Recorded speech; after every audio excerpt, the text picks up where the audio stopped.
Alright, so now we're at Sprint Backlog meeting. We have our product owner, ourselves, and the rest of the team. And we need to explain what this MD052 security module is in order to get an estimate out of this feature. So what we'll do is we'll bring up the Confluence page, MD052, and then we'll go over this feature with our team.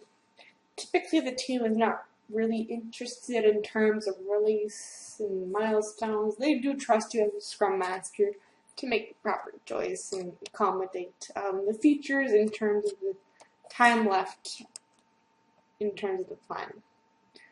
So typically what we'll do is just go over the goals and scenarios with them. So you might just say, the goal is as a subject matter expert, I want to manage the users that are assigned to our module in order to have better control of the administrators and users of the system.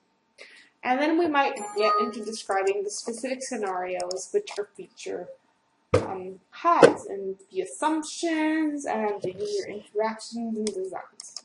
Typically what happens afterwards is a few of the developers or team members might have specific questions for you, and so you can start discussing the feature sheet. I typically try to time box this discussion to no longer than 2 to 5 minutes, depending on how complex the feature is. So the discussion is particularly important so that everyone gets a common understanding of the feature, because if they bid and they don't know what they're bidding on, the bid is essentially worthless.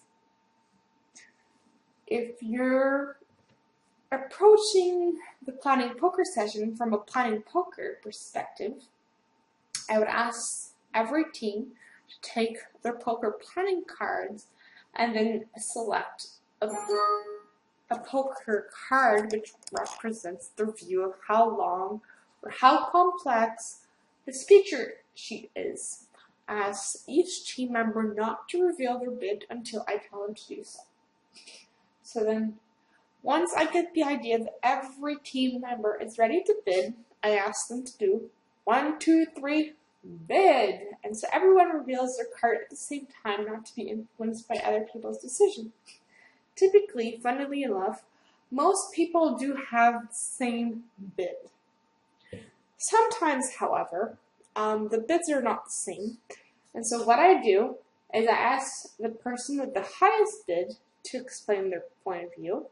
And so they might have very, very good reasons for why they bid in a more complex fashion towards that feature.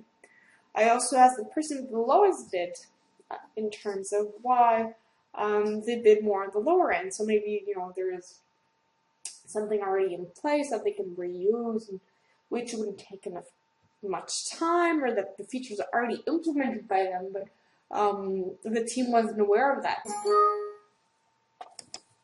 So then afterwards, when we get a good discussion, typically time box 2 to 5 minutes, I ask the team to rebid.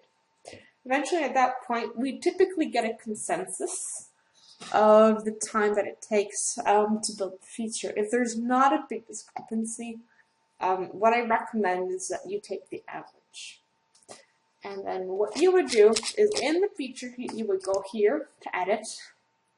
And then in the estimate ideal days, you would note the amount of time your team has agreed to complete the feature. So here, let's say 10 days. And then you press save.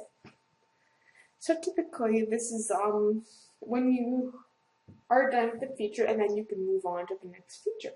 So you might go through a series of 10 or 20 features in your product backlog meeting if you're productive. The first time you do go ahead with the product backlog meeting, I have to say that it might be a little discouraging.